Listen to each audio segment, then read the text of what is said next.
October 14, 1944. Rain hammers the canvas roofs and tin sheds of 3rd Army headquarters in Lorraine.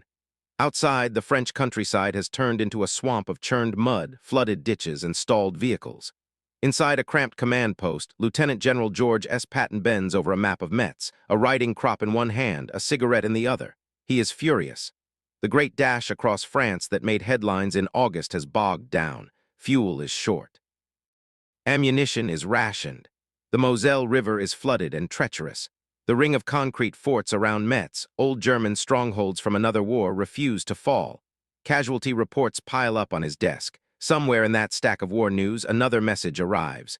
A German field marshal is dead, not just any field marshal.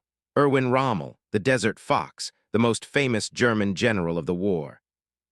You would expect a man like Patton, loud, opinionated, obsessed with warfare, to have something to say about that. A comment in his diary, a remark to his staff, a line to his wife, but the record shows something else. Nothing, no diary entry, no letter, no comment to reporters, no remembered remark from his aides. Silence. Why would the most outspoken general in the U.S. Army say nothing when his supposed great rival died? Did he not hear? Did he not care? Or does that silence tell us something deeper about both men and about the myths we've built around them? That's the story we're going to unravel. If you like long-form deep dives into WWII that go beyond the movie versions and into the actual record, consider subscribing so you don't miss the next one. Now, let's go back to that day and to another man's final drive. Because to understand Patton's silence, we first have to understand Rommel's death. On the same afternoon that Patton curses the mud in Lorraine, Erwin Rommel steps out of his house in the quiet village of Herrlingen in southern Germany. He is only 52 years old, but months of war, injury, and political intrigue have aged him. His head still aches from a severe concussion suffered in July when Allied fighters strafed his staff car in Normandy. The scars of that crash are visible. The scars inside are not. Waiting outside Rommel's house is a dark opal staff car from Berlin. Inside sit 2 men in field gray uniforms, General Wilhelm Burgdorf and General Ernst Maisel, emissaries from Adolf Hitler. This is not a routine visit. A few hours earlier, behind closed doors, they had presented Rommel with an ultimatum. He is accused of involvement in the failed assassination attempt on Hitler back in July, the famous 20 July plot. Whether Rommel actually joined the conspiracy or merely sympathized with those who did is still debated by historians. But on this day in this room, the debate doesn't matter. Hitler has already passed sentence. Burgdorf and Maisel lay out Rommel's choices, each one more like a trap than an option. First, he can be dragged before the People's Court in Berlin, a show trial presided over by the fanatical judge Roland Freisler. There he will be humiliated, condemned as a traitor, and executed. His family will likely be arrested, maybe killed. Second, he can refuse to cooperate. The result will be the same: arrest, torture, and a public spectacle. His wife and teenage son Manfred will not be spared. Third, he can take a cyanide capsule provided by the regime. If he does, Hitler will announce that Rommel has died of complications from his July head wounds. His family will be left alone. He will have a state funeral, full military honors, and his reputation as a war hero will be preserved, for now. Imagine being Rommel in that moment. Decorated hero of World War I, commander of the Afrika Korps, idol to millions of Germans.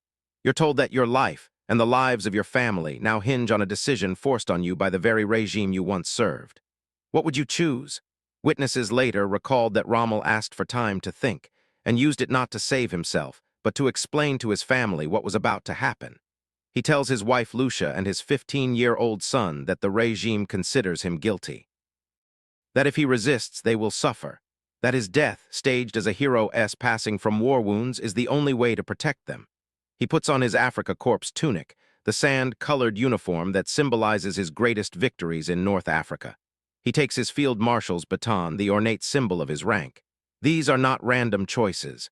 They're the last things he will wear and hold in this world. Outside, Burgdorf and Maisel wait in the car. Rommel steps into the front passenger seat beside them. The car pulls away from his house and climbs a gentle hill just outside the village. There are no crowds, no fanfare, no farewell from the regime he helped keep in power. Somewhere on that road, Rommel takes the small glass capsule they've given him. It contains cyanide. He bites down. Within minutes, the Desert Fox is dead. The official story, however, will be very different. The next day, October 15th, German radio and newspapers deliver the news. Field Marshal Erwin Rommel has died from the severe head injuries he suffered in July when Allied aircraft attacked his car in Normandy. Despite months of brave struggle, the wounds have finally claimed his life. It is a lie, but it is a lie crafted with skill. Hitler orders a day of national mourning. Rommel will receive a full state funeral with all the trappings of honor, troops lining the streets, wreaths from the Führer, a eulogy by Field Marshal von Rundstedt praising his courage and loyalty. Newsreel cameras capture solemn officers saluting the coffin. The voice of the propaganda announcer trembles with emotion as he tells the German people that their great desert hero has died as he lived, a loyal son of the Reich, succumbing to wounds suffered in combat. Do you see the genius of this deception? By turning Rommel into a martyr of Allied air power, the regime hides the fact that it has just murdered one of its most popular generals. Instead of becoming a possible symbol of resistance, Rommel remains, in the public imagination, a loyal servant of Hitler to the end. The truth, that he was pressured into suicide by his own government, will be known only to a handful of people: his family, a few senior officers, and the two generals from Berlin. That is the story the world hears in October 1944. Rommel, the Desert Fox, has finally succumbed to his injuries. And that is almost certainly the story that reaches Patton's desk on a rain-soaked front line hundreds of miles away. So what does Patton say when he hears that one of the most famous generals in the world is dead? Nothing. At least nothing that survives in the record. Why? To answer that, we need to leave Herrlingen and go back to the mud and misery of Lorraine. By October 1944, Patton's Third Army is in trouble, not because of enemy genius, but because of fuel, weather, and concrete. 2 months earlier in August, Patton's armored columns had roared across France in one of the most spectacular advances of the war. Town after town fell. German units dissolved. Reporters wrote breathless stories about the Blitz on wheels. By October, that glory feels like it was years ago. Patton's advance has outrun its own lifeline. Fuel trucks and supply trains simply can't keep pace with his tanks and half-tracks. Every gallon of gasoline has to cross the English Channel, move across France on battered roads, and then somehow reach an army that has raced hundreds of miles forward. High command in SHAEF, Eisenhower's headquarters, must decide who gets priority. And in late September, they decide that the main push will be in the north, through Belgium and Holland, where Montgomery's forces are carrying out Operation Market Garden. Patton is ordered to slow down, to hold, to consolidate. If you know anything about his personality, you can guess how that goes over. He hates it. Patton believes stopping gives the Germans precious time to regroup and dig in. He believes that war is won by constant, relentless attack, by never giving the enemy a moment to breathe. Sitting still to him is worse than going backward. So he looks at his maps and finds a target, the city of Metz. Metz sits along the Moselle River, a gateway toward the German border. For generations, it has been a fortress city, studded with massive forts built by the Germans in the late 19th century when they controlled the region. Those forts, concrete bunkers buried in hills, bristling with artillery, now block Patton's path. Some of his staff officers advise bypassing Metz, swinging around it, letting the forts wither in isolation.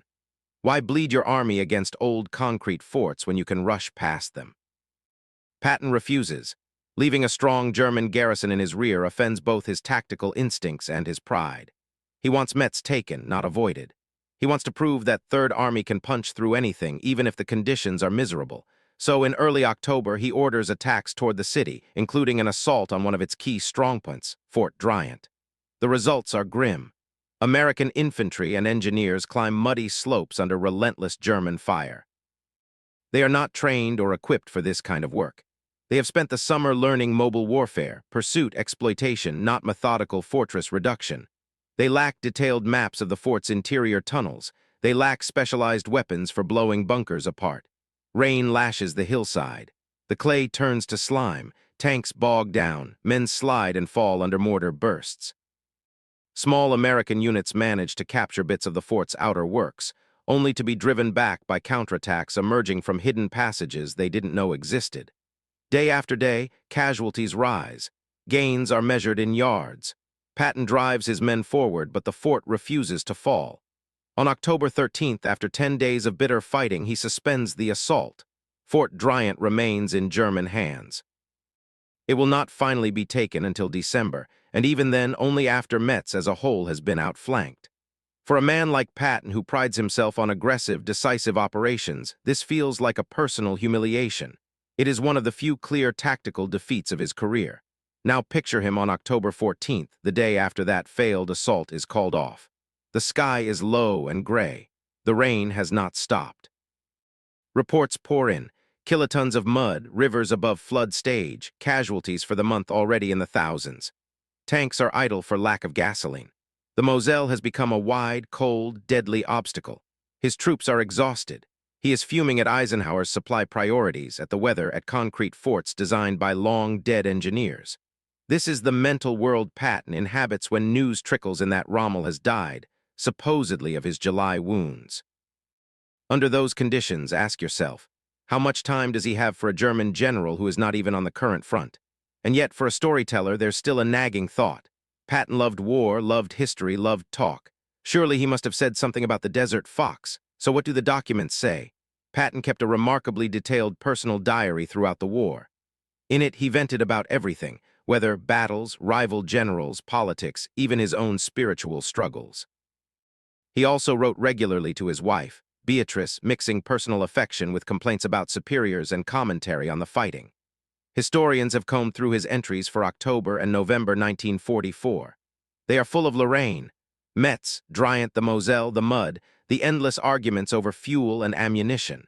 They are full of his frustration at being forced to fight a slow, grinding campaign instead of the fast, armored thrusts he was born for. They are not full of Rommel. In fact, they are empty of him, not a word. The surviving letters from that period show the same pattern. Patton complains about being starved of supplies while Montgomery gets everything he wants. He fumes about the decision to halt his drive. He worries over casualties and bad weather. He does not mention Rommel's death at all. His staff officers, who later wrote memoirs and gave interviews about their time under Patton, recall many colorful comments. About Monty, about Bradley, about Eisenhower, about the Russians, even about the French. None of them remember him reacting to Rommel's death.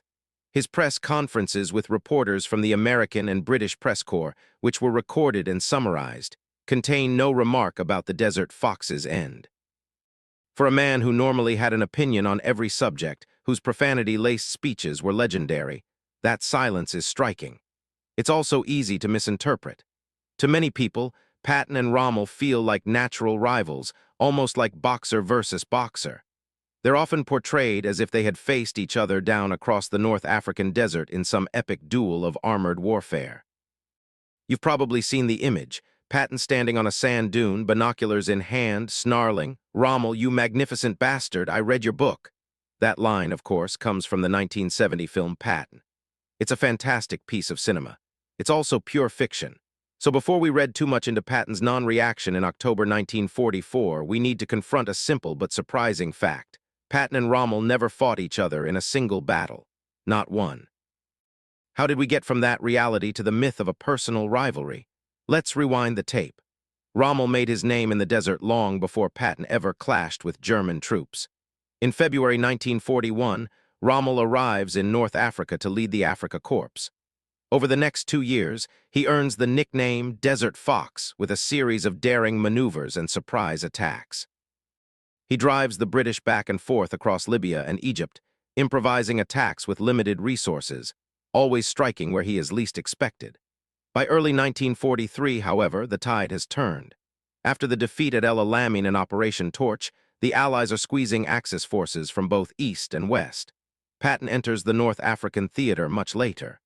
In November 1942, he commands the Western Task Force that lands in Morocco during Operation Torch. He fights mostly French Vichy forces there, not Germans. It isn't until early 1943, after the U.S. Army suffers a sharp setback at the Kasserine Pass under other commanders, that Patton assumes command of II Corps with orders to stiffen the Americans and restore confidence. Here's the key. Rommel leaves North Africa just as Patton is getting ready to go on the offensive. Hitler, concerned about Rommel's health and perhaps suspicious of his pessimism, recalls him to Germany in early March 1943. Rommel boards an aircraft and departs the theater. A few days later, Patton launches his attack at El Getter. The Germans facing him there are not commanded by Rommel, but by General Eugen von Arnim. Rommel is already back in Europe, finished with desert warfare for good. For about 3 days, technically, both Patton and Rommel are on the same continent and in command of opposing forces. But they never clash directly. No battle reports from either side show them commanding against each other. They are like two ships passing in the night. That fact doesn't stop later storytellers from imagining a duel. It's too perfect. Two flamboyant, aggressive armored commanders, each admired by his own troops and feared by the enemy. What better narrative could Hollywood ask for? In reality, their paths never cross in combat. After North Africa, Patton moves on to command 7th Army in Sicily in the summer of 1943. There he races Montgomery to Messina, grabbing headlines and stirring controversy. Rommel, meanwhile, spends time inspecting defenses in Italy, then takes over Army Group B in northern France. His task: prepare to defeat the Allied invasion everyone knows is coming. In 1944, Rommel is in Normandy when the Allies land on June 6, D-Day. For weeks, he struggles to hold back the tide, urging Hitler to allow flexible withdrawals and mobile counterattacks. Hitler refuses. On July 17th, while driving back from an inspection near the front, Rommel's car is attacked by Allied fighters. The vehicle flips into a ditch. Rommel is gravely injured, skull fractures, severe concussion, internal injuries. He is hospitalized and removed from command. At that same moment, Patton is not even in Normandy yet. The U.S. High Command, mindful of the controversy surrounding Patton's slapping incidents in Sicily, had kept him in England as a decoy, using his name and image as part of a deception plan to convince the Germans that the main Allied invasion would come at the Pas de Calais, not Normandy. That deception works. German intelligence assessments consistently rank Patton as the most dangerous Allied field commander. They assume he will lead the decisive invasion. They are wrong. Patton finally takes command of 3rd Army in Normandy in late July, after Rommel has already been taken out of the fight by his injuries. On August 1st, 3rd Army becomes operational and begins its famous breakout. The armored thrusts that so impressed Rommel on paper, yes, he later praised them, take place while Rommel is lying in a hospital bed, then convalescing. Once again, they are in the same theater, but never on opposite sides of the same battle. By the time Patton is racing across France, the Germans opposing him are other generals, many of them less gifted than Rommel. Patton's staff, reading intelligence summaries, knows this. They know Rommel was wounded in July and is no longer in command. So if Patton and Rommel never actually faced each other, did they at least know of each other? Absolutely. Rommel, like all senior German commanders, received intelligence reports on Allied officers. These reports, compiled by the WWII and other agencies, evaluated enemy generals by temperament and style. Patton's penchant for rapid armored thrusts and his high public profile made a strong impression. By 1944, German intelligence considered him the most aggressive and dangerous American commander. In fact, that reputation made him a central figure in Allied deception operations. The fictitious 1st U.S. Army Group, the Phantom Force based in southeast England and supposedly preparing to land at Calais, was heavily built around Patton's name. Inflatable tanks, fake radio traffic, and bogus orders all pointed to him. Rommel respected what he saw of American mobility and firepower. In his posthumously published papers and notes, he comments on the Allies' ability to move and supply large forces quickly, something he envied. He also expressed admiration for some of the maneuver battles in France in 1944, operations led in reality by Patton and other Allied generals. Patton, for his part, was a voracious reader of military history. He certainly knew Rommel's First World War record and his book Infantry Attacks, published in the 1930s.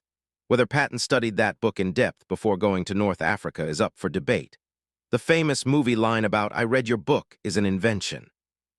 But there's no doubt Patton knew Rommel's reputation as a bold, mobile commander, someone in many ways cut from the same cloth.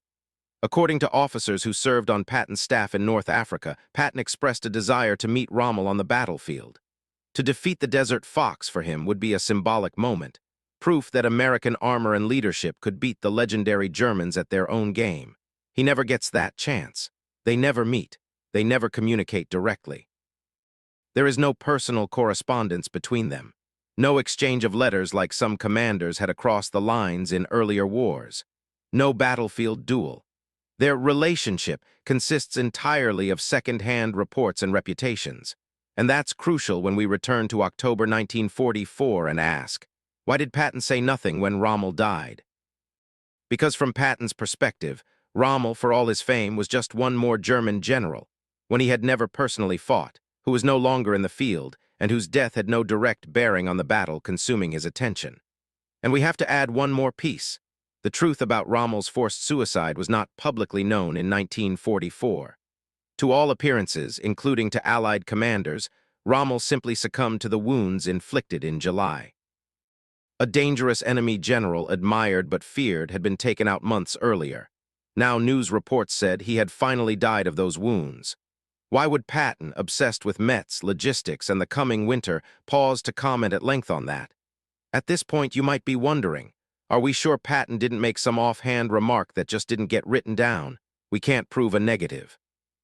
Maybe in the mess tent one night he muttered something like, "Well, they finally got Rommel," and nobody thought to note it. Not every word spoken in wartime is preserved.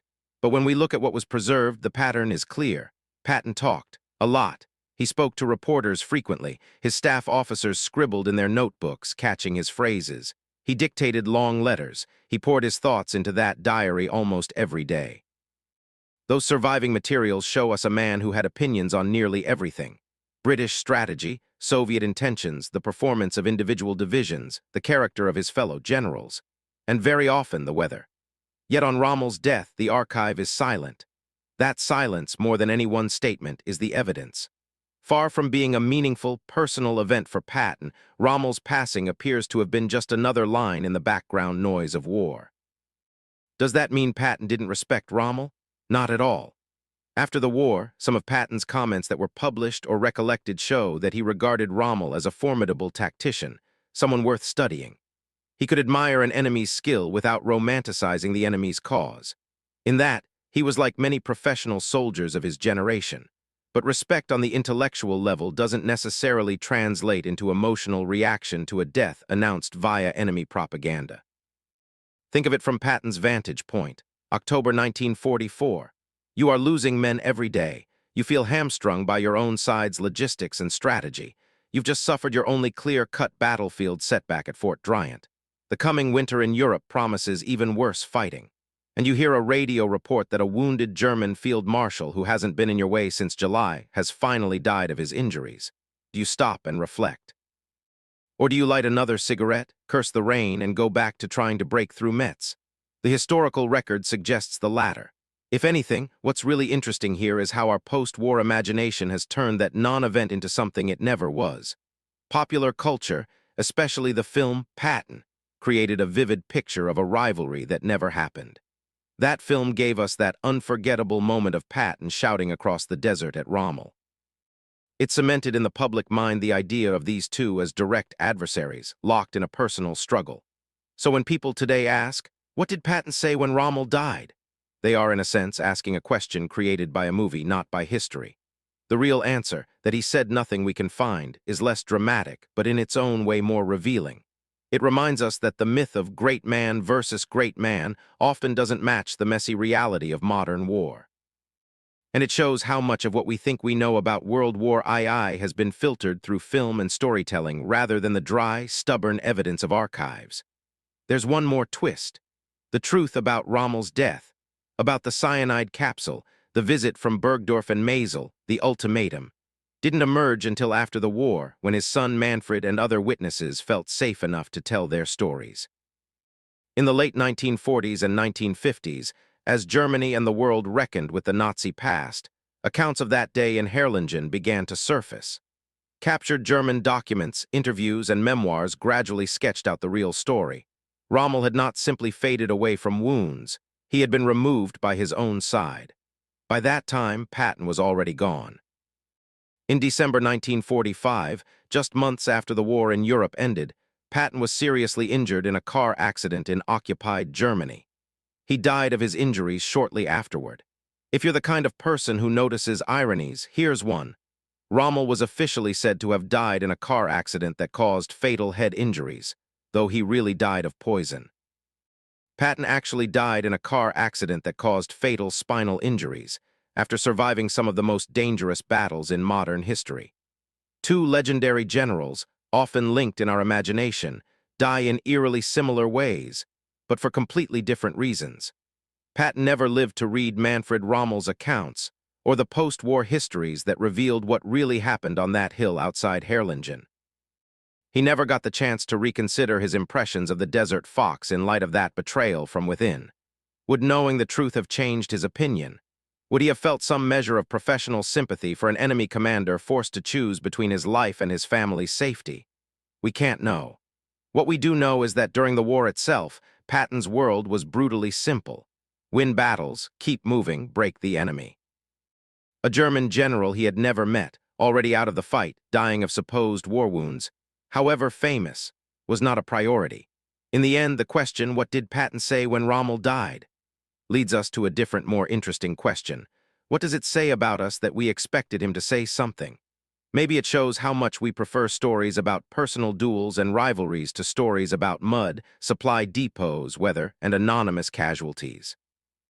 Maybe it shows how deeply a single film can shape our mental image of an entire war. And maybe it reminds us that sometimes the most revealing thing in the historical record is not what's written down, but what is. Patton didn't mark Rommel's death with a speech.